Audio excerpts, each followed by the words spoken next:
Gracias, Espíritu Santo. Señor, invocamos tu nombre, Padre, tu presencia, Señor. Invocamos, Padre Santo, tu majestad, Señor. Tú habitas en nosotros, Señor. Habitas dentro de nosotros, Padre, sobre nosotros y estás alrededor de nosotros, Espíritu Santo. Señor, que tu iglesia sea llena, Padre, del Espíritu Santo, Señor. Pedimos, Señor, que tu Espíritu llene cada corazón, Señor, cada día de nuestras vidas, Padre, porque solo tu Espíritu nos puede hacer eternos, Padre. Y si alguno no conoce al Espíritu, este día te rogamos, Señor, este día de victoria, en el nombre de Cristo Jesús, te suplicamos, Señor, que tú le llenes, Padre, que tú pongas tu Espíritu en él, Señor. Gracias, Padre. Gracias, Espíritu Santo. Gracias, Señor. Eres bendito para siempre, Señor. Quiero comenzar por contarles algo que ocurrió hace unos 10 años aproximadamente.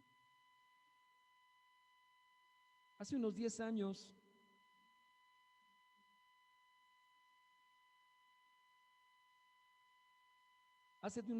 se trabó la compu. Hace unos 10 años había un grupo de hombres que estaban en una mina en Chile, hace más o menos un poquito más de 10 años. Todos lo recordamos, ¿verdad? Estaban en una mina en Chile, estaban trabajando y ahorita le voy a dar los datos porque se va a asustar. A mí me da, cuando uno está encerrado, ¿cómo se llama eso? Claustrofobia. No funciona el mouse. Bueno, no, a mí me da claustrofobia en un lugar ya muy profundo y muy oscuro. No tengo claustrofobia si estoy en un cuarto pequeño y algo, pero si estoy encerrado en un tubito o en una cosa es horrible. No sé si ustedes lo han experimentado, pero es terrible. Resulta que este se llama el derrumbe de la mina de San José. Ocurrió un jueves 5 de agosto del año 2010, alrededor de las 2:30 de la tarde. Habían 33 mineros trabajando, escuche esto, a una profundidad de 720 metros. 720 metros, terrible. Un estadio de fútbol tiene aproximadamente 120 metros de largo. Imagínense 6 estadios de fútbol hacia abajo en lo profundo en la tierra. Estaban lejos, casi 1 kilómetro, un poco más, 200 metros, 300 metros más y hubieran estado a 1 kilómetro. Estuvieron enterrados ahí sin poder salir de ahí. ¿Cuántos días cree? ¿Un día? ¿2 días? Al otro día, mire pues, lo que ocurrió es que los llamaron de alguna forma, los contactaron desde arriba y les dijeron, miren qué pasa, y lograron contactarse con ellos de alguna forma, no sé si por radio o por unas líneas telefónicas que hay en los túneles esos. Y entonces los contactaron, miren, los vamos a rescatar, tranquilos, estamos haciendo todo lo posible, estamos enterados. Tenían oxígeno, gracias a Dios tenían oxígeno para vivir. Y había entrada, de alguna forma tenían entrada de oxígeno y de aire. Al otro día yo hubiera estado, esto está oscuro, se va a apagar la luz, ya las baterías se van a acabar. Pues no pasó un día, tampoco pasaron 2 días solamente, fue más que 2 días. Vino el tercer día y tampoco. Ya como al quinto día la luz ya estaba apagándose y había menos agua y menos comida. 5 días encerrados. Pasaron otros 5 días y ya llevaban 10 días. Le pregunto, ¿al cuánto tiempo usted se hubiera desesperado? Ya van 10 días. Pasaron otros 10 días, van 20 días. Qué desesperante, qué horrible.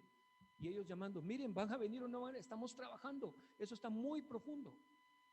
¿Ustedes pueden hacer algo ahí abajo? No, no podemos. Si escarbamos tierra, se derrumba otra parte y no tenemos dónde amontonar la tierra. Es imposible que nosotros escarbemos un agujero hacia la superficie. No podemos. Es muy grande. Pasaron 10 días más y eran 30, 40 días, 50 días. ¿Cuántos días? Pasaron otros 10 días, 60, hasta que en el día 65 finalmente los rescataron. Pero en el proceso ese del día 2, 3, 4 hasta el día 65, algunos se desesperaron, unos perdieron la esperanza y dijeron, no, no nos van a salvar, ya no, es imposible, no creemos. Ya imagínense en el día 10, en el día 15, cuando no había comida, ya, es tremendo, empezaron a guardar la comida por poquitos y a comer solo lo que podían comer.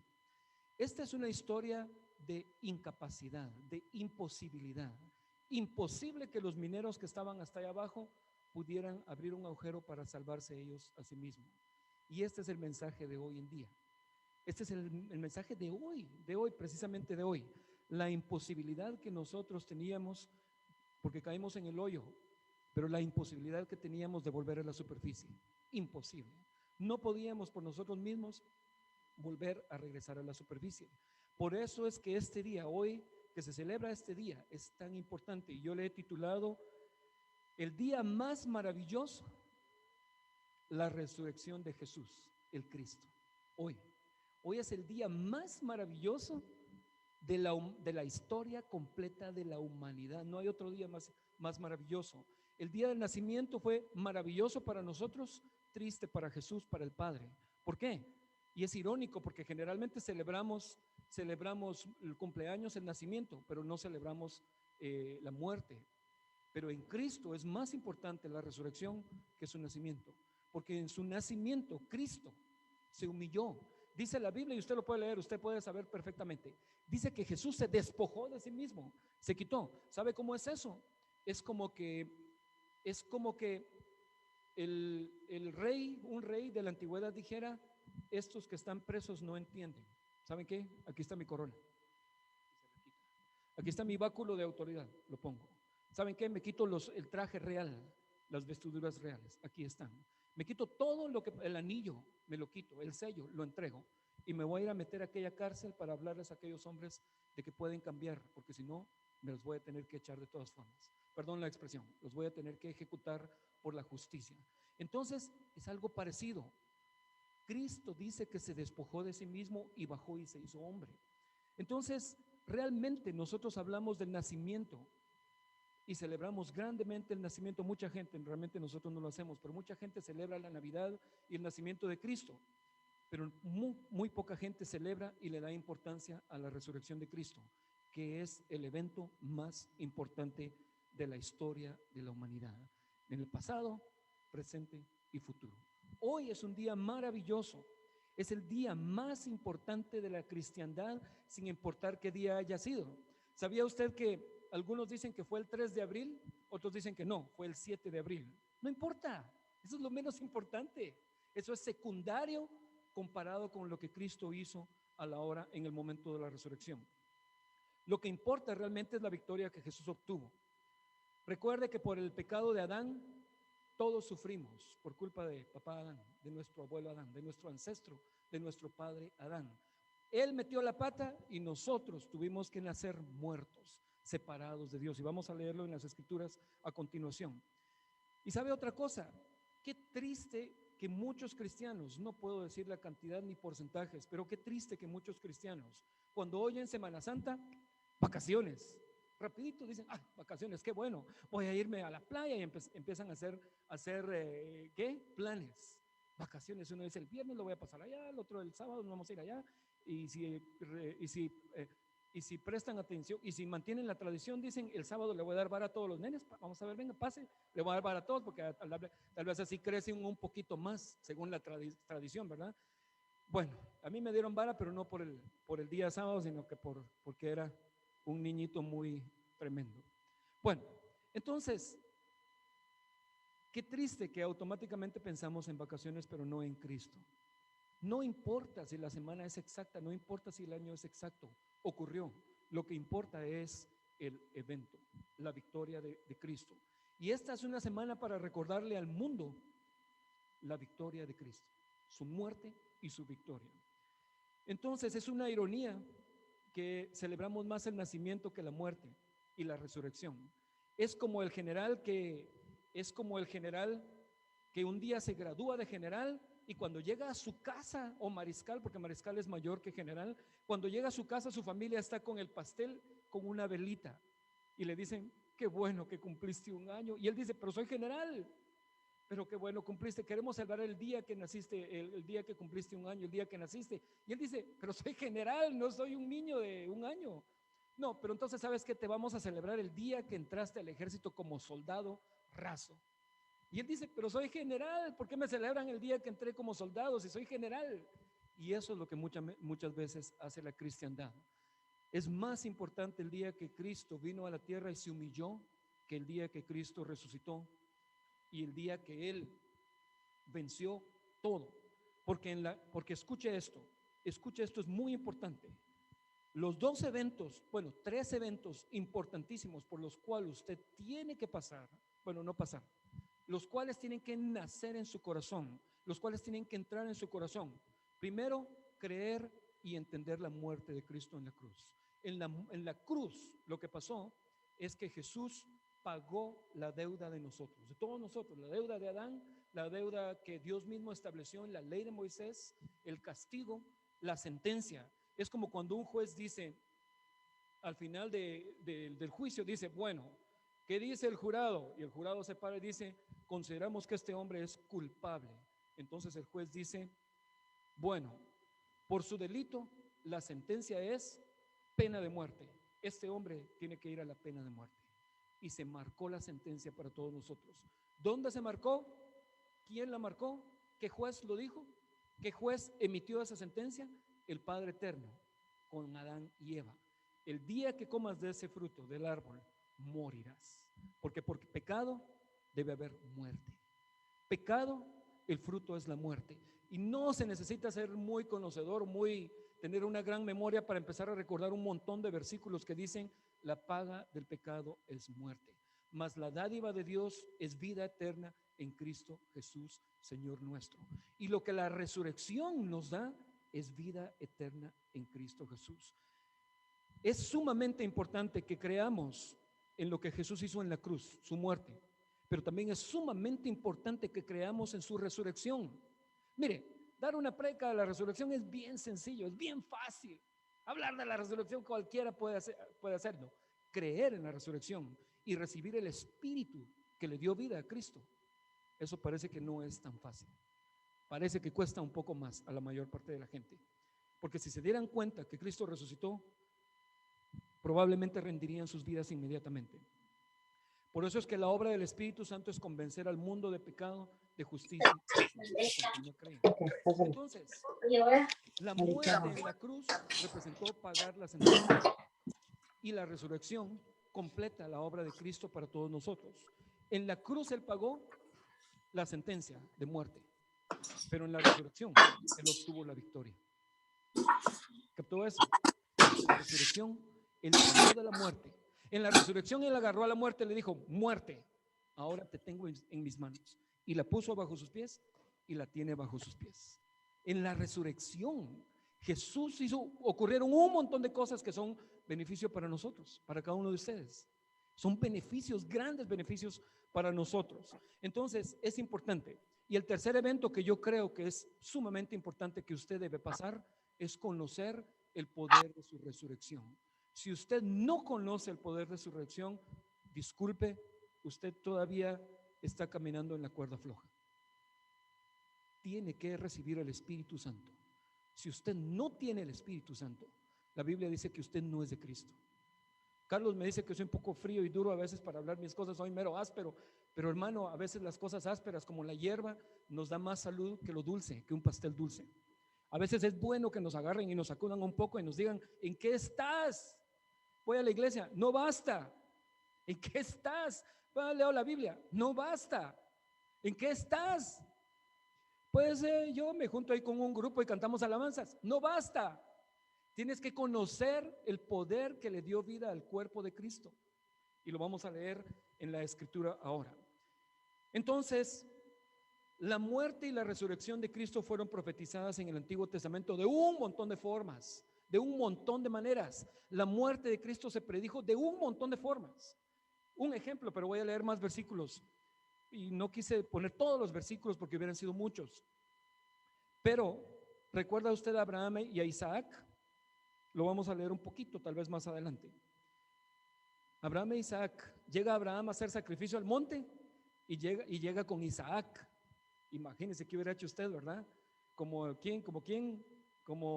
no se me ocurre como quién, pero hubiera llegado papá Abraham y su hijo Isaac. Isaac cargando la leña, llevando la leña hacia el monte y diciendo, bueno, y le dice, en la escritura dice, papá, ahí está la leña. Papá, ahí está para hacer fuego. Papá, ahí está el altar. Pero ¿y el cordero dónde está? Y Abraham ya sabía que el cordero de sacrificio iba a ser Isaac. Isaac no lo sabía. Y la Biblia no dice que Isaac se haya resistido a acostarse sobre ¿cómo se llama esto? la piedra, el altar del sacrificio. Y entonces, cuando Isaac le pregunta, Señor, Padre, ¿y el cordero? Abraham le da una respuesta que es una profecía de Cristo. Le dice, Dios proveerá un cordero para el sacrificio. De esa y de muchas formas, la Biblia profetizó la muerte y la resurrección de Cristo. Realmente, pensar en estas cosas a uno le hace llorar porque es grande esta situación de lo que Abraham dice y todas las profecías del Antiguo Testamento, cómo se cumplen a la perfección en Cristo. ¿Cómo ocurrió la resurrección de Jesús? Quiero leer Mateo 28 del 1 al 10. Si quiere buscar en su Biblia está bien, si no, solo escúcheme, pero lo más importante para mí es que usted vaya imaginando los eventos que aquí están ocurriendo. Los eventos que aquí están ocurriendo. Vaya imaginándose, por favor. Pasado el día de reposo, al amanecer del primer día de la semana, vinieron María Magdalena y la otra María a ver el sepulcro. Imagínense que van caminando y van a ver el sepulcro. Y hubo un gran terremoto, porque un ángel del Señor descendió del cielo y llegando removió la piedra y se sentó sobre ella. Imagínense, Dios envió un ángel del cielo para remover una semejante piedra, de saber qué tamaño era. No sé, era enorme. Dice que era muy grande.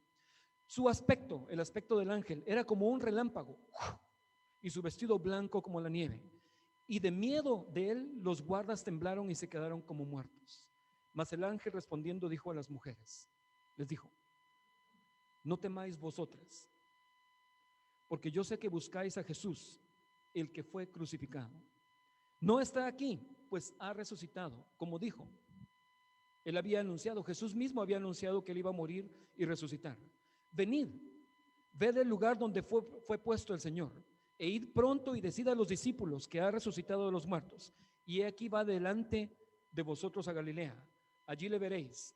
He escrito, he aquí os lo he dicho. Entonces ellas, saliendo del sepulcro con temor y gran gozo, fueron corriendo a dar las nuevas a los discípulos. Mientras iban a dar las nuevas a los discípulos, he aquí Jesús les salió al encuentro diciendo, salve, para llamar su atención. Y ellas acercándose, abrazaron sus pies y le adoraron. Entonces Jesús les dijo, no temáis, id, dad las buenas nuevas a mis hermanos para que vayan a Galilea y allí me verán. Imagínense, el Cristo resucitado, el Cristo ya victorioso. La otra versión de Marcos dice, agrega algunos detalles y hay diferencias entre los testimonios de Marcos, Mateo, Juan y Lucas, lo cual hace que la palabra de Dios y el testimonio sea genuino. Esas diferencias, porque cuando uno da un testimonio genuino, cuando varios testigos vieron algo, uno dice, no, pues yo me acuerdo que el que salió corriendo tenía pantalón azul y camisa blanca. El otro dice, no, tenía pantalón negro y camisa amarilla. Bueno, pero no importa, pero si fue el ladrón, sí, él fue el que se robó. ¿Y qué pasó? Los datos más importantes generalmente son exactos. Los detalles no importan. Lo hace un testimonio genuino. Eso lo saben todos los que son abogados y penalistas. Los jueces saben perfectamente. Pero cuando 4 testigos o 5 testigos dicen la misma cosa, luego este dice la misma cosa, y este dice la misma cosa, y este dice la misma cosa, es un testimonio arreglado, memorizado, falsificado. Qué linda la escritura. Es maravilloso. Entonces dice Marcos en su versión, cuando pasó el día de reposo, fue sábado y amanecieron domingo, María Magdalena, la madre de Jacobo, y Salomé compraron especias aromáticas para ir a ungirle. Y muy de mañana, el primer día de la semana, vinieron al sepulcro ya salido el sol. Pero decían entre sí, ¿quién nos removerá la piedra de la entrada del sepulcro? Ellas no tenían capacidad ni fuerza para hacerlo. Pero cuando miraron, vieron removida la piedra, que era muy grande. Y cuando entraron en el sepulcro, vieron a un joven sentado al lado derecho, cubierto de una larga ropa blanca, y se espantaron. Mas él les dijo, no os asustéis, buscáis a Jesús Nazareno, el que fue crucificado, ha resucitado. No está aquí, mirad el lugar donde le pusieron. Pero id y decid a los discípulos y a Pedro que él va delante de vosotros, que Jesús va delante de vosotros a Galilea. Allí le veréis como os dijo. Y ellas se fueron huyendo del sepulcro porque les había tomado temblor y espanto. ni decían nada a nadie porque tenían miedo. Habiendo pues resucitado Jesús por la mañana el primer día de la semana, apareció primeramente a María Magdalena, de quien había echado 7 demonios. Yendo ella, lo hizo saber a los que habían estado con él, que estaban tristes y llorando. Y se los había dicho, mucha voy a resucitar. Estaban tristes y llorando. Bueno, cuando ellos oyeron que vivía y que había sido visto por ella, ¿adivine qué? ¡Qué alegre resucitó Jesús! No, no lo creyeron. Parece que los discípulos y nosotros no somos tan diferentes, porque ellos eran cabezas duras y por lo menos yo me declaro cabeza dura. No puedo decirle a ustedes cabeza dura, pero yo sí me declaro cabeza dura. Aunque tal vez sí, ¿verdad? Entonces, no lo creyeron. Pero después apareció en otra forma solo a dos de ellos que iban de camino, yendo al campo. Ellos se fueron y lo hicieron saber a los otros. Y adivine qué, ahora sí dijeron, ¿resucitó? No, tampoco lo creyeron. Dijeron, y ni aún a ellos creyeron. ¿Lo cree usted? ¿Lo cree? Amén. Hay tantos testimonios y el Espíritu Santo nos ayuda. Finalmente se apareció a los 11 mismos, estando ellos sentados a la mesa, y les reprochó su incredulidad y dureza de corazón, porque no habían creído a los que le habían visto resucitado. Y les dijo, id por todo el mundo y predicad el evangelio a toda criatura. Ahora que resucitó, Jesús agarró a la muerte. Jesús agarró, ahora puede traer vida. Jesús agarró al planeta Tierra entero, agarró a todos los hombres y le pertenecen, y obtuvo la victoria sobre todas las cosas que Adán perdió en el huerto de Edén. Toditas las cosas que Adán perdió, Jesús las agarró y ahora las tiene en sus manos y las controla. Y dice, ¿no tenía control antes? Perdón, Jesús no tenía control. Sí, pero si él hubiera intervenido, habría sido ilegal delante del Padre intervenir. Legalmente retomó el control. ¿Tenía todo el poder para irrumpir en la historia humana? Sí, pero habría sido ilegal. Entonces Dios, que hace todas las cosas legales y es justo y se sujeta a su propia ley, entonces dijo, por pecado hay muerte. Hijo, tienes que ir a pagar, porque yo, el juez, padre y juez, establecí que tenía que haber muerte por el pecado, que es lo justo. Entonces, ¿cómo profetizaron en el Antiguo Testamento? Quiero darles algunos versículos. Isaías 53 dice, ¿quién ha creído a nuestro anuncio? Dice Isaías, hablando en pasado futuro. ¿Y sobre quién se ha manifestado el brazo de Jehová? Subirá cual renuevo delante de él y como raíz de tierra seca. No hay parecer en él ni hermosura. Le veremos, más sin atractivo para que le deseemos. Está profetizando de la brutalidad con la que golpearon a Cristo.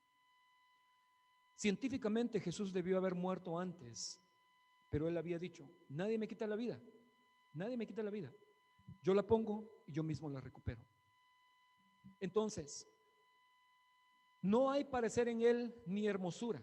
Le veremos más sin atractivo para que le deseemos. Despreciado y desechado entre los hombres, varón de dolores, experimentado en quebranto, y como que escondimos de él el rostro. Fue menospreciado y no lo estimamos. Ciertamente llevó él nuestras enfermedades y sufrió nuestros dolores, y nosotros le tuvimos por azotado, por herido de Dios y abatido. Mas él herido fue por nuestras rebeliones, molido por nuestros pecados. El castigo de nuestra paz fue sobre él, y por su llaga fuimos nosotros curados. Salmo 16:8 dice, a Jehová, es David profetizando también, a Jehová he puesto siempre delante de mí. Jehová está delante de mí, porque está a mi diestra, no seré conmovido. Luego David dice que él está a su diestra también. Se alegró por tanto mi corazón y se gozó mi alma. Pero sabemos que es el Espíritu Santo profetizando del Mesías. Mi carne también reposará confiadamente. Es Jesús el que está hablando, no es David, es el Espíritu de Jesús. Porque no dejarás mi alma en el Seol, que es la tumba, ni permitirás que tu santo vea corrupción. Y no está hablando de la corrupción de los diputados o de los políticos, está hablando de la putrefacción del cuerpo. A los 2 o 3 días A las 6 horas de que el cuerpo ha fallecido, se pone frío y se endurece, empieza a endurecerse. Al otro día está completamente frío. A los 2, 3 días empieza a hincharse poco a poco. Al tercer día se hincha el cuerpo y revienta, y empieza a sacar todos los líquidos del cuerpo. El Padre no permitió que el cuerpo de Cristo se putrefactara, no se corrompió físicamente. La carne de Cristo no llegó a romperse como los cuerpos de todos los demás muertos. Entonces dice: porque no dejarás mi alma en el Seol, ni permitirás que tu santo vea corrupción o putrefacción. Me mostrarás la senda de la vida, en tu presencia de plenitud de gozo, delicias a tu diestra para siempre. Oseas 6:1 y 2. Venid y volvamos a Jehová, porque él arrebató y nos curará, hirió y nos vendará. Qué lindo. Nos dará vida después de 2 días, y al tercer día nos resucitará. Viviremos delante de él. Los profetas anunciando a Cristo, la resurrección de Cristo. Oseas 13, un versículo: de la mano del Seol los redimiré, los libraré de la muerte. Oh muerte, yo seré tu muerte, le dice Dios a la muerte. Imagínense: oh muerte, yo seré tu muerte. ¿Cómo está la cosa? O sea, que la muerte va a morir. Increíble. Qué lindo. Entonces dice, y este es un versículo que cita en el Nuevo Testamento uno de los escritores del Nuevo Testamento: y seré tu destrucción. Oh muerte, yo seré tu muerte y seré tu destrucción. Oh Seol, la compasión será escondida de mi vista. Al Seol también Dios lo había de destruir. Entonces, la Biblia habla de por qué Jesús en el Nuevo Testamento complementa las profecías del Antiguo Testamento. La Biblia en el Nuevo Testamento explica por qué Jesús tuvo que morir en la cruz y por qué él resucitó. Dice Romanos 5:12, dice, la versión de Romanos 5:12, la Reina Valera, dice: por tanto, como el pecado entró en el mundo por un hombre, ojo, entró al mundo, el pecado entró al mundo, ¿ok? Todo el cosmos entero se contaminó de pecado. ¿Por la culpa de quién? De papá Adán, y luego de nuestras propias culpas, porque todos pecamos, nacimos muertos. ¿Sabe cómo es esto? Déjeme leer el versículo y le digo. Vuelvo a leer: por tanto, como el pecado entró en el mundo por un hombre, Adán, y por el pecado la muerte entró al mundo, así la muerte pasó a todos los hombres por cuanto todos pecaron. ¿Qué fue lo que pasó? La muerte. Y estando muertos, en cualquier momento íbamos a pecar. ¿Por qué? Porque el pecado es un hecho, es una obra. El pecado es una obra. Y cuando una persona peca, lo que ocurre es que el pecado entra en su corazón y empieza a gobernarlo, empieza a controlarlo. Es esclavo del pecado. Jesús dijo: cualquiera, los fariseos y los judíos: nosotros no somos esclavos de nadie, nuestro padre Abraham ha sido libre y nosotros nunca hemos sido esclavos. Mentirosos, estaban sujetos de los romanos en ese momento. Los romanos les daban permiso para hacer cosas, si los romanos no hubieran querido, no podían hacer nada. Eran casi esclavos, estaban sometidos. Entonces Jesús les dice: cualquiera que practica el pecado, esclavo es del pecado. O sea, hermanos, si usted tiene una área de pecado en su vida de la que no puede salir, usted todavía es esclavo de esa área de pecado. Busque ayuda, busque apoyo, busque que se le aconseje, que se le ministre, que le apoyemos, que nos apoyemos unos a otros. Para eso es la iglesia, esa es la función de la iglesia. Entonces, perdóneme que vuelvo a leer, pero me emociono en explicar pedacitos. Vuelvo a leer, es cortito. Por tanto, como el pecado entró en el mundo por un hombre, y por el pecado entró la muerte entró en el mundo, así la muerte pasó a todos los hombres, por cuanto todos pecaron. Pues antes de la ley había pecado en el mundo, pero donde no hay ley no se inculpa de pecado. No obstante, reinó la muerte desde Adán hasta Moisés, aún en los que no pecaron a la manera de la transgresión de Adán, el cual es figura del que había de venir. Pero el don no fue como la transgresión, porque si por la transgresión de aquel uno murieron los muchos, abundaron mucho más para los muchos la gracia y el don de Dios por la gracia de un hombre, Jesucristo. Por Jesucristo vino la gracia y el don de Dios a nuestras vidas. Hoy tenemos acceso. Y vuelvo a recalcar, la resurrección de Cristo es el día más importante de la cristiandad. De toda la cristiandad, estoy hablando de todos. Y cada quien lo recuerda y lo celebra a su manera. Unos no mucho le ponen atención, pero bueno, dicen sí, hoy es el día de la resurrección. Otros hacen procesiones con imágenes para que la gente que lo vea recuerde ese día. Tristemente algunos cambian, algunos ponen sus ojos en las imágenes, pero ese no es el punto. El punto es que es un recordatorio para la gente. Y otros hacen otro tipo de eventos dependiendo de cuál sea su filosofía religiosa. Pero el don no fue como la transgresión, porque si por la transgresión de aquel uno, Adán, murieron los muchos, abundaron mucho más para los muchos la gracia y el don de Dios por la gracia de un hombre, Jesucristo. Y con el don no sucede como en el caso de aquel uno que pecó, porque ciertamente el juicio vino a causa de un solo pecado para condenación, pero el don vino a causa de muchas transgresiones para justificación. Yo sé que la versión Reina Valera es un poco difícil de entenderla, es bastante literal, pero vamos a ver otra versión ahorita que lo amplía un poquito. Pues si por la transgresión de uno solo reinó la muerte, mucho más reinarán la vida por uno solo, Jesucristo, los que reciben la abundancia de la gracia y del don de la justicia. Así que, como por la transgresión de uno vino la condenación a todos los hombres, de la misma manera por la justicia de uno vino a todos los hombres la justificación de vida.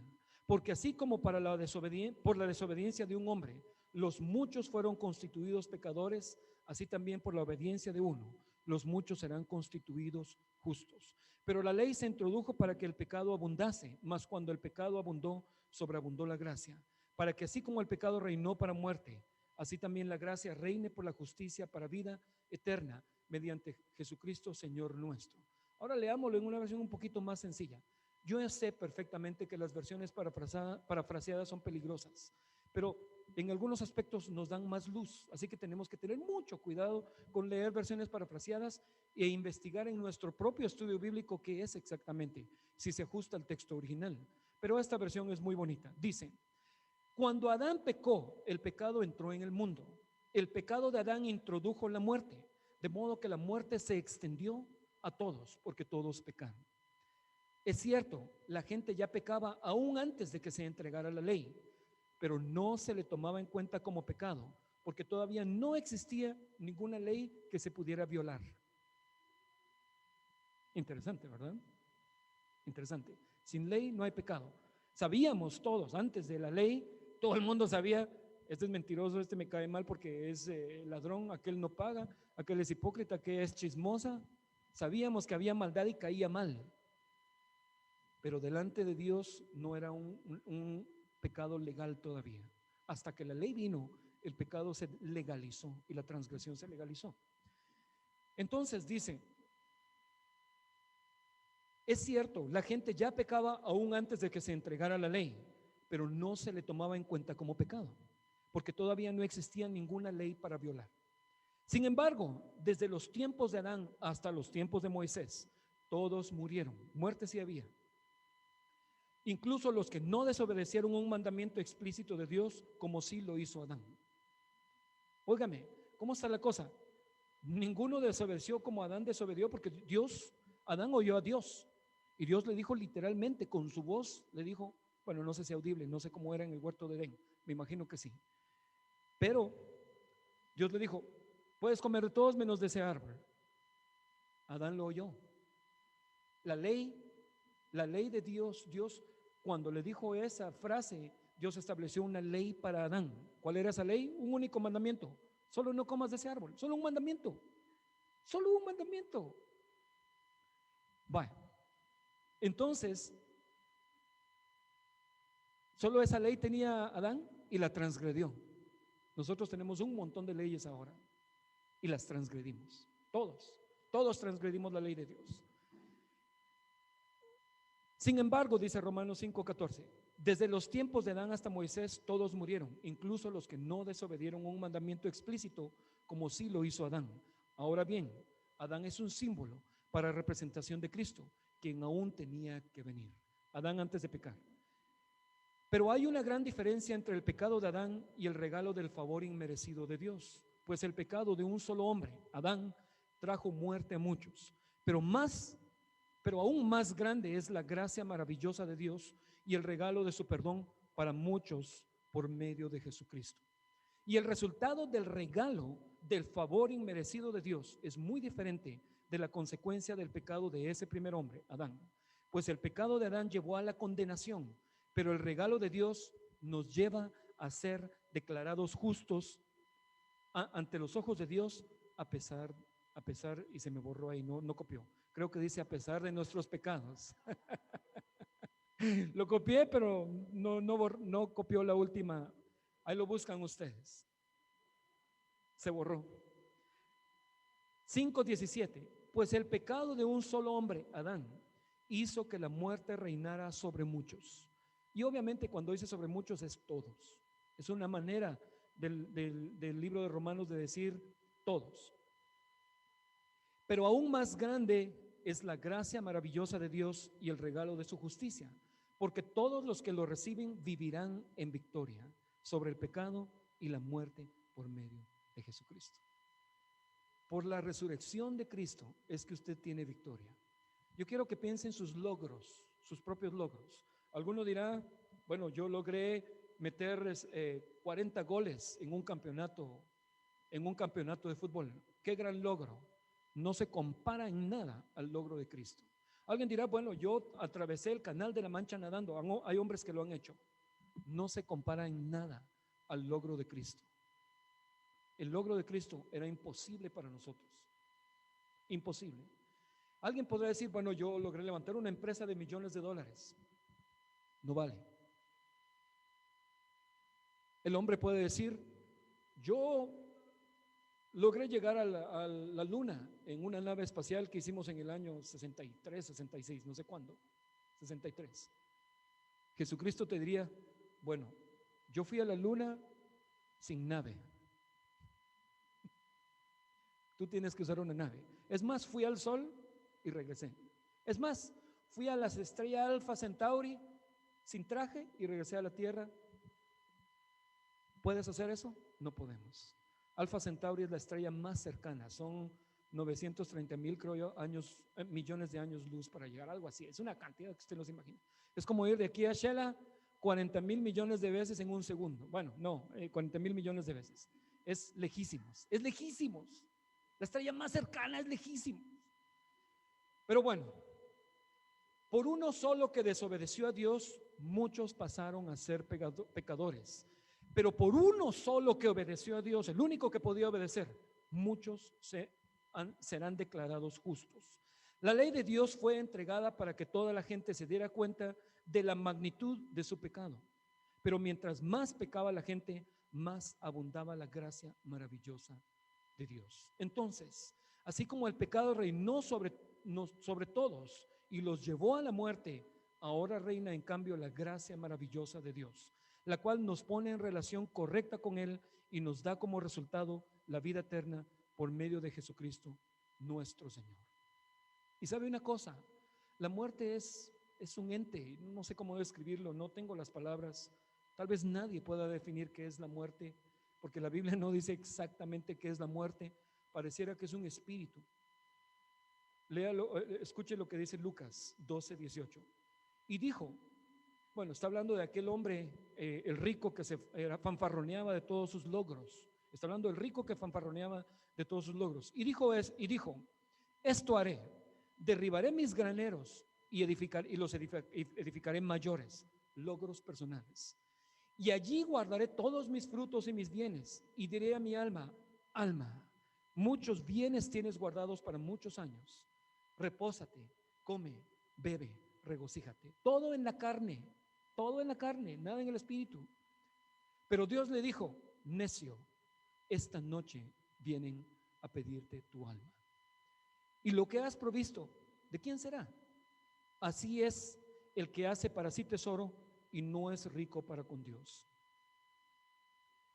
Y sabe una cosa, este cuerpo tan feo que usted tiene, ese cuerpo tan feo que usted tiene, y no lo digo yo, Lo dice la Biblia. Lo dice la Biblia, no lo digo yo, ahí va a ver. No lo digo yo. Ese cuerpo tan feo que tenemos no puede heredar la vida eterna. No podemos. No podemos ir al sol con este cuerpo. Necesitamos ser revestidos de un traje que también sea como fuego para poder ir al sol. Volar al sol sin quemarnos y regresar. Tendríamos que tener la misma naturaleza del sol en nosotros para que pudiéramos ir al sol sin quemarnos. Este cuerpo feo, y se lo vuelvo a repetir ahora sí en serio, este cuerpo feo no puede heredar la vida eterna. Escuche lo que dice Corintios. Primera carta a los Corintios 15:50.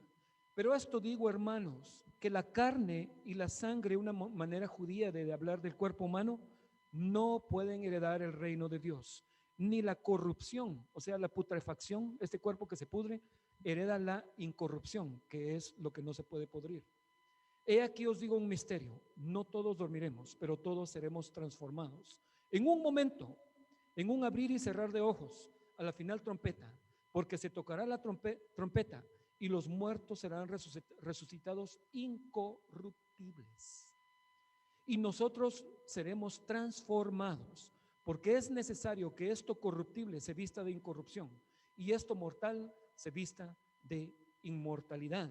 Y cuando esto corruptible se haya vestido de incorrupción y esto mortal se haya vestido de inmortalidad, entonces se cumplirá la palabra que está escrita: sórbida es la muerte en victoria.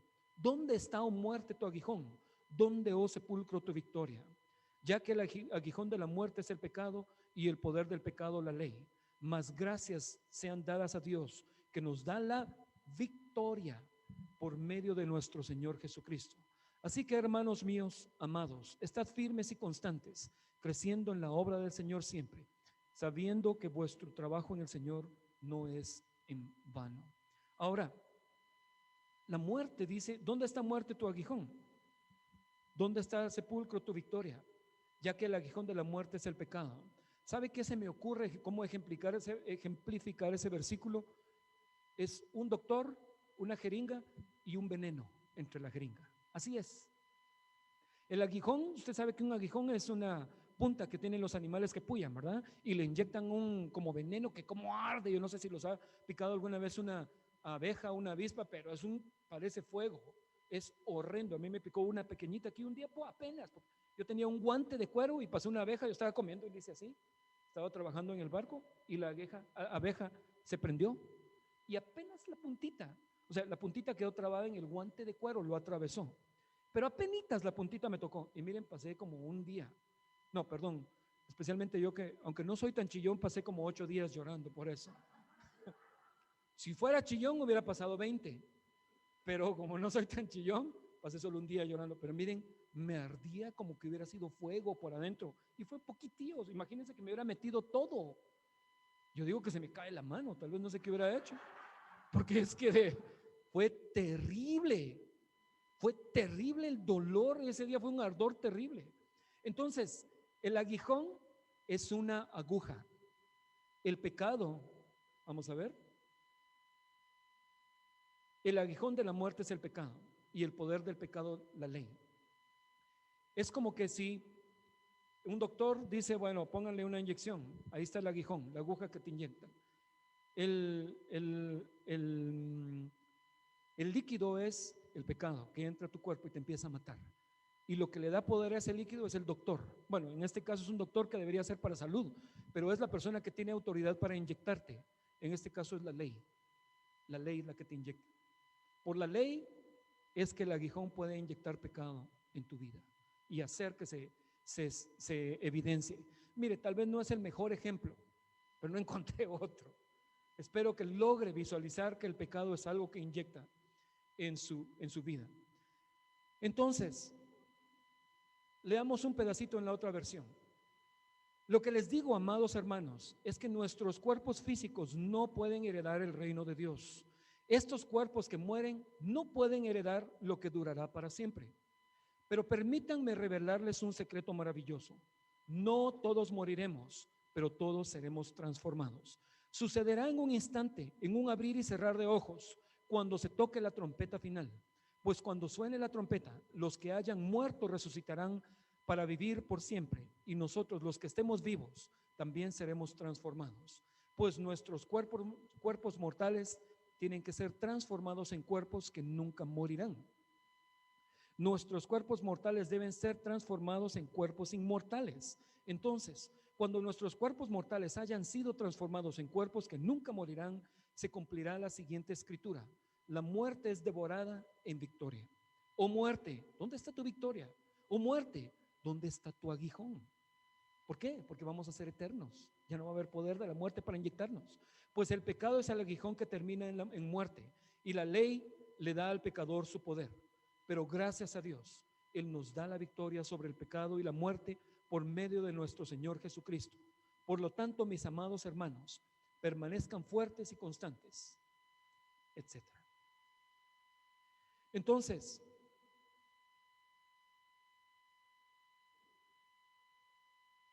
Jesús dijo: nadie me quita la vida, yo la pongo, y nadie me la da, yo mismo la recojo. ¿Sabe cómo es? Es como que Jesús dijera: bueno, voy a morir y yo mismo me voy a resucitar a mí mismo. ¿Quién puede hacer eso? Ningún humano, solo Cristo puede hacerlo. Y eso nos habla de su divinidad, de su poder. Es maravilloso, Señor, realmente es digno de adoración. Entonces, ¿cuántas cosas en la palabra de Dios nos hablan de la resurrección de Cristo? Hay tantas escrituras que nos hablan de la resurrección de Cristo.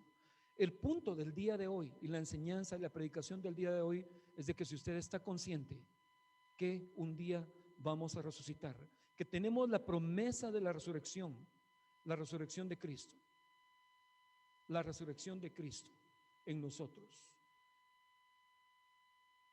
la posibilidad de transformar nuestro cuerpo en eterno. Ese cuerpo que usted tiene, como le dice, cuerpo feo, está hoy y aquí. Escuche lo que habla la Biblia de ese cuerpo que usted tiene.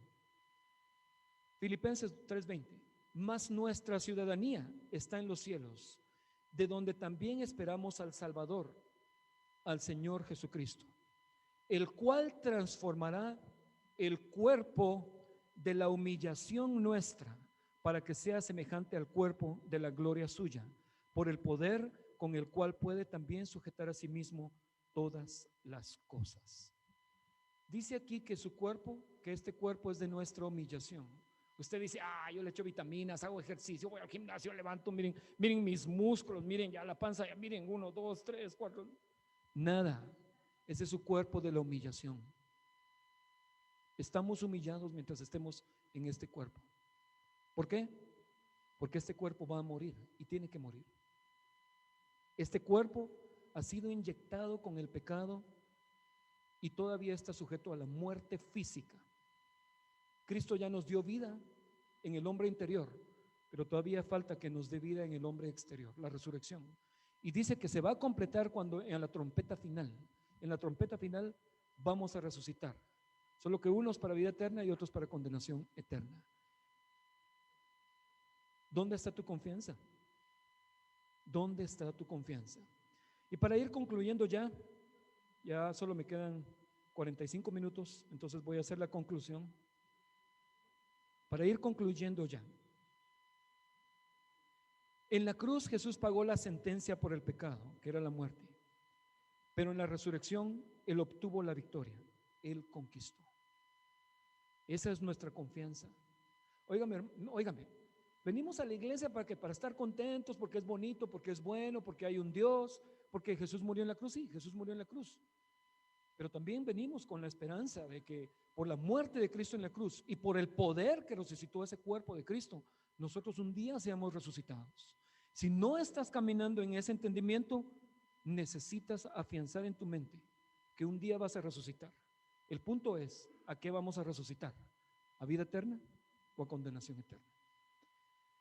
Beneficios del sacrificio y la resurrección de Jesús para nosotros, o sea, lo que Él obtuvo para nosotros: la oportunidad de tener amistad con Dios nuevamente por la resurrección de Cristo. Ambas cosas, la muerte y la resurrección de Cristo. Una amistad como Adán la tuvo. Nadie la tuvo después de Adán. Dios habló con muchos, pero no tenían la amistad y la relación que Adán tuvo o la relación que Jesús tuvo con el Padre. En la resurrección Jesús ganó o recuperó la autoridad sobre la creación otra vez, como la tenía legalmente, la obtuvo. Aunque Él siempre ha sido todopoderoso, Él hace las cosas con legalidad y con justicia. También obtuvo el poder sobre la muerte. ¿No lo tenía antes? Legalmente no lo tenía. La posibilidad también obtuvo la posibilidad de transformar este cuerpo de nosotros en un cuerpo eterno. También la posibilidad de regenerar el alma y llevarla de nuevo al estado original de Adán. En otras palabras, la posibilidad de que la imagen de Dios en la tierra fuera restaurada. También, y este para mí es una de las cosas que yo quiero enfatizar más hoy, y con ese quiero terminar, la posibilidad de que el Espíritu Santo regresara a habitar en el hombre, como fue en el principio en el huerto. El Espíritu Santo obró en todo el Antiguo Testamento. A algunos los tomó, pero solo los tomó para profetizar. No los tomó a la manera de Adán. El Espíritu Santo regresó al hombre y regresó a la tierra a morar en el cuerpo del hombre en el día en que ellos estaban unánimes juntos y perseveraban en la doctrina de los apóstoles y oraban. Y dice que descendió un viento como un estruendo, como un viento recio, y cayó sobre ellos el Espíritu Santo. La pregunta es, ¿tenemos el Espíritu Santo? ¿Tienes tú el Espíritu Santo? ¿Tienes el Espíritu Santo? Porque el Espíritu Santo es el que te da vida. Él es el que te hace eterno. El Espíritu Santo es el que te va a resucitar. Esa es la pregunta más importante. Sin el Espíritu Santo, nuestra vida solamente parece cristiana, pero no es cristiana todavía. La Biblia dice, si alguno no tiene el Espíritu, no es de Cristo. Constantemente con mi esposa revisamos, Señor, ¿en qué estamos? Espíritu Santo, háblame, Señor, muéstrame. Señor, yo quiero relación con tu Espíritu Santo. Yo no quiero solo leer la Biblia teóricamente. No quiero. Sin el Espíritu Santo, nuestra predicación solo es una teoría. Solo es teoría. Sin el Espíritu Santo, parecemos cristianos, pero no somos cristianos genuinos. Lo que estoy diciendo, mi hermano, es terrible, es tremendo. ¿Cómo está el Espíritu Santo en tu vida? Jesús dijo, miren ustedes son malos. Si ustedes siendo malos, su niño le pide un pan, ¿no le va a dar una piedra? Si su niño le pide un pescado, papi, deme un pescado. Él no va a decir, güiro, aquí está, mira, y le da una serpiente. No hacemos eso. Hay excepciones, por supuesto que hay excepciones. Pero Jesús está hablándole a los fariseos y a Israel y les dice, miren, si ustedes siendo malos piden cosas buenas, a sus hijos, perdón, les pide algo, les dan las cosas que los hijos piden. ¿Qué sigue después? ¿Cuánto más vuestro Padre Celestial dará el Espíritu Santo a quien se lo pida? Y aquí quiero contar un testimonio. Cuando yo llegué yo venía de una iglesia, y con esto terminamos, porque si no de veras me tardo otra hora. Cuando yo llegué a la iglesia Verbo, para mí fue una gran liberación de toda la religiosidad pentecostal que traía. Porque en la iglesia pentecostés mirábamos demonios, echaban fuera demonios, amarraban a los que estaban medio loquitos, los amarraban en un poste y les echaban agua bendita y oraban por ellos y los ponían a ayunar hasta 5 días involuntariamente. Esos eran los extremos en la iglesia donde yo crecí. Y entonces yo llegué a Verbo con un montón de ideas, de locuras. No todo es malo en la iglesia pentecostal, no me malentienda. En esa iglesia donde yo era extremista. No todo es malo en la iglesia pentecostal, no estoy diciendo eso, pero era una iglesia extremista y había se echaban fuera demonios, el fin del mundo, ya viene el anticristo y todas esas cosas. Cuando yo llegué a Verbo, todos se trataban de voz. Fue la primera cosa que me sorprendió. Todos se trataban de voz. Los güiritos trataban al general de voz, a un señor que predicaba unas prediconas que me impresionaban y transformaron muchas cosas en mi vida, que se llamaba Carlos Velázquez, ahí me acuerdo yo que lo miraba, le decían vos. Entonces llegué yo también y empecé a tratar a todos de vos, ¿verdad? Me costó un poco tratarlos de vos a todos al principio, aunque en Shela es más común decir vos que aquí con ustedes los capitalinos. Pero bueno, entonces decimos más vos que los capitalinos. Entonces, yo recuerdo que se empezaron a desmoronar cosas. Yo llegaba al grupo de jóvenes el sábado en la tarde, puede creerme eso. Yo llegaba con pantalón formal, zapatos formales, corbata, camisa y un suéter formal para ir un poquito informal. Y todos los jóvenes que llegaban con tenis, pantalón de lona y playeras afuera. Yo decía, uy, y al final se ponían a jugar voleibol en el templo. Miren, me afectaba tanto mi religiosidad. Me afectaba tanto mi religiosidad. Y una de las cosas que me impresionó mucho, de las que más me impresionó, que algunos predicadores decían, el Espíritu Santo me habló esta semana y me dijo, miren ustedes, a pesar de que yo venía de iglesia evangélica, cuando ellos decían eso me afectaba tanto, pero tanto, tanto, tanto, tanto, que me agarraba en el corazón. Yo decía, ¿cómo les habla el Espíritu Santo esto? Yo no sé. ¿Cómo pueden oír la voz del Espíritu Santo? No, ¿cómo puede ser? Y entonces yo recuerdo que en una ocasión, en aquel entonces yo estaba tocado, tenía 17 años, tocado. Recuerdo que yo leía desde las 9 de la noche hasta las 5 de la mañana, dormía 2 horas y me levantaba corriendo para ir a trabajar y luego a estudiar en la tarde, y regresaba, solo esperaba que se me durmiera mi familia y a leer otra vez y a orar, a leer y a orar, leer y orar. Y pasé así bastante tiempo. Y en mi oración yo le decía, Espíritu Santo, ¿cómo les hablas? Háblame. Y pasé meses orando así, tal vez 3 meses, tal vez. Y el Espíritu Santo ya me hablaba, pero yo no sabía que era el Espíritu Santo. Y entonces, y Él habla de muchas maneras. Y con esto sí, de veras, ya no lo hago más largo porque mi vida es un poco larga. Como ustedes saben, ya cumplí 25, entonces es un poco larga mi vida. No les quiero contar los 25 años de vida que tengo. Entonces, recuerdo que yo con mucha, no sé si la palabra sería compungido de corazón, le decía, Señor, háblame, háblame. ¿Cómo le hablas a aquel en el púlpito? El predicador dice, y el Espíritu Santo me habló.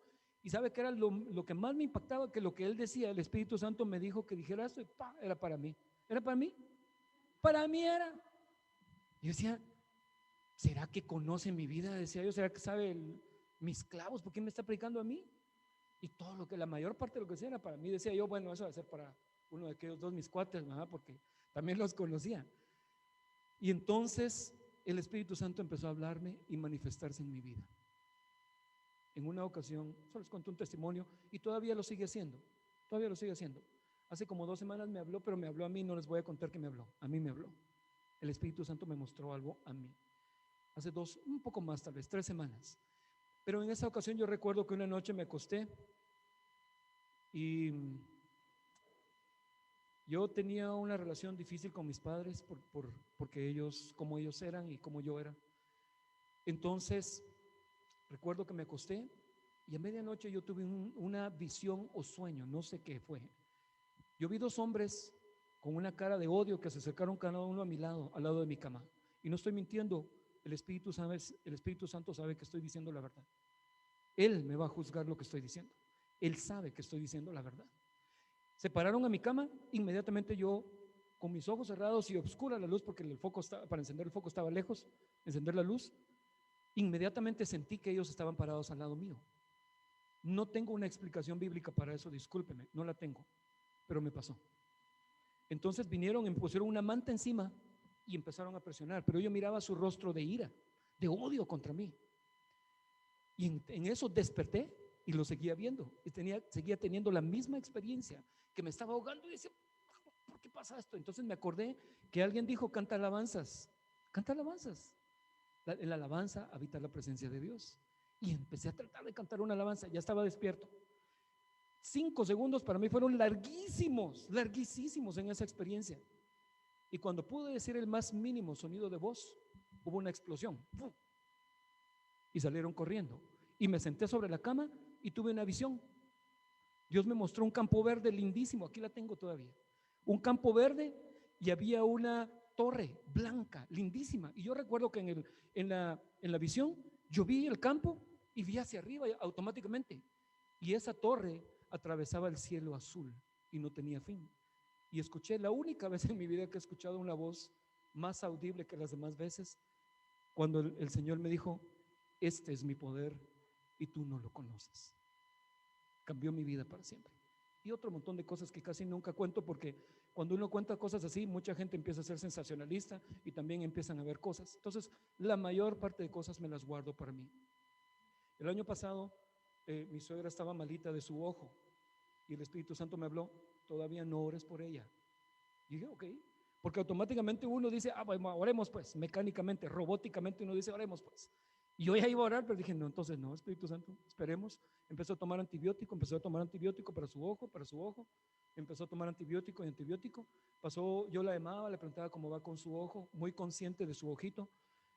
Pasó una semana y nada, empeoró el ojo, pasaron 2 semanas y nada, empeoró el ojo. Tuvo como unas 4 semanas el malestar en su ojo, ¿verdad, Beatriz? Como 4 o 5 semanas. Se le puso muy malo el ojo. Hasta que el Espíritu Santo me dijo, ya es tiempo de orar por ella. La medicina no funcionó, ahora es tiempo de orar por ella. Entonces llegamos a su casa, le dije, mire, ¿puedo orar por usted? Oramos por ella. Y yo no realmente oré por ella, hice lo que la Biblia dice. En el nombre de Jesús, espíritu inmundo que le estás dando vida a esta bacteria o lo que sea ahí, vete de ese cuerpo. Solo así. Cuando el espíritu inmundo le da vida a una enfermedad y le decimos que se vaya en el nombre de Jesús, aunque visualmente la enfermedad todavía está ahí, empieza a morir la enfermedad. ¿Sabía eso? ¿Sabía eso? El espíritu es el que da vida. Todas las enfermedades tienen un espíritu que les da vida.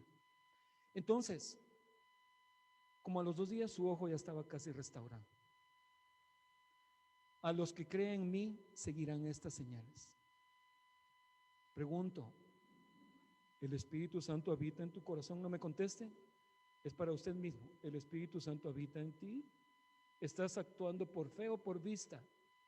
¿Por qué estás caminando? No cometa el error de Abraham, perdón, el error de Lot, que caminaba por vista, no por fe. Es la última historia. Abraham y Lot querían separarse porque Lot que andaba con sus clavos con Abraham. Y viene y le dice, empezaron a repartirse a dónde se iban, ¿verdad? Porque eran ya muy grandes los dos. Y a ver a dónde se iban con sus rebaños. Ya no podemos estar juntos, el rebaño es grande y el rebaño es grande. ¿Qué hacemos? Entonces hablaron Abraham y él, Lot, y Lot pilas. Fue a ver la tierra desde un monte y dijo, esto es árido, terreno árido, seco, pero vio el otro lado y dijo, aquí está bonito, ahí hay hierba, hay un poquito de agua, ahí puedo sembrar mis arbolitos, ahí pueden pastar mis ovejitas, guiándose por la vista. Entonces Abraham le dijo, ¿qué quieres? Pues yo me voy a ir para allá. Bandido el Lot, ¿verdad? Corrupto. Entonces Abraham dijo, bueno, está bien. Abraham, el hombre de fe, sabiendo que en cualquiera de los 2 lados Dios lo podía bendecir y respaldar, dijo, está bien, me voy para allá. Y cabal, viene la cosecha. En el terreno más lindo, el que tenía campo, el que se miraba mejor a los ojos, llegaron unos hombres y le hicieron guerra, mataron un montón de su familia y se lo llevaron cautivo, fregado. ¿A quién bendijo Dios? Al que no andaba por vista, sino por fe. Entonces, hermanos, el mensaje de hoy, estuve orando bastante para que el Señor me guiara y les bendijera, porque para mí la resurrección, no para mí, yo lo he llegado a entender, pero todos lo entendemos. Para nosotros como hijos de Dios, la resurrección es el mensaje más importante. La resurrección de Cristo es lo que nos da la victoria sobre todas las cosas. Pero para obtener esa victoria es necesario que el Espíritu Santo habite en nuestros corazones. Si alguno no tiene el Espíritu de Cristo, no es de él. Palabras para meditar. Y la Semana Santa es algo que deberíamos predicar todo el año, no por la Semana Santa, sino por la resurrección de Cristo. Pablo menciona que él predica a Cristo crucificado y también menciona que él predica de la resurrección de Cristo en todas partes. Así que oremos para que sea el Espíritu Santo que llene nuestras vidas, que nos dé consuelo, que nos dé gozo, que nos dé guianza. Y hoy vamos a tomar la mesa del Señor en un momento, pero quiero que oremos antes.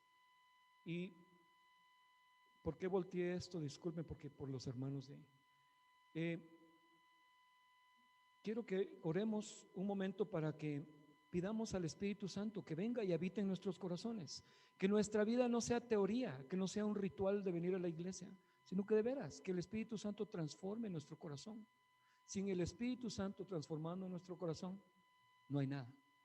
Seríamos como los otros gentiles, sin el Espíritu. Oremos un momento. Padre Santo, Espíritu Santo, Señor, yo he tratado de hacer lo mejor, Padre, que he podido, Señor. Con mis limitaciones, Padre, con los dones que me has dado, Padre, con la habilidad que me has dado. Pero eso no cuenta, Señor, delante de ti, Padre. Solo cuenta tu palabra, Señor. Y cualquiera de nosotros que la hable, Señor, edificará tu iglesia, Padre Santo. Gracias por tu iglesia, Señor, porque todos juntos somos la representación de Cristo, del Espíritu Santo aquí en la tierra, Padre. Señor, que tu nombre sea glorificado hoy, Señor. Que cada uno de nosotros pueda verte a ti, Señor, no por vista, Señor, sino por fe. Y que seamos llenados, Padre Santo. Con los ojos cerrados, hermanos, nadie, ni siquiera yo, voy a tener los ojos abiertos. Si usted quiere recibir el Espíritu Santo, solo levante sus dos manos y clámele ahí: Señor, ¿será que ya tengo el Espíritu o será que no lo tengo? ¿Será que ya fui lleno de tu Espíritu o todavía no? Y clámele por el Espíritu Santo. Gracias, Padre Santo. Señor, ayúdanos, ayuda a tu iglesia, Padre. Ayuda a tu iglesia, Cristo Jesús. Baje sus manos y los demás vamos a abrir nuestros ojos un momento. Vamos a tomar la mesa del Señor. Le quiero pedir a Carlos que él pase, por favor.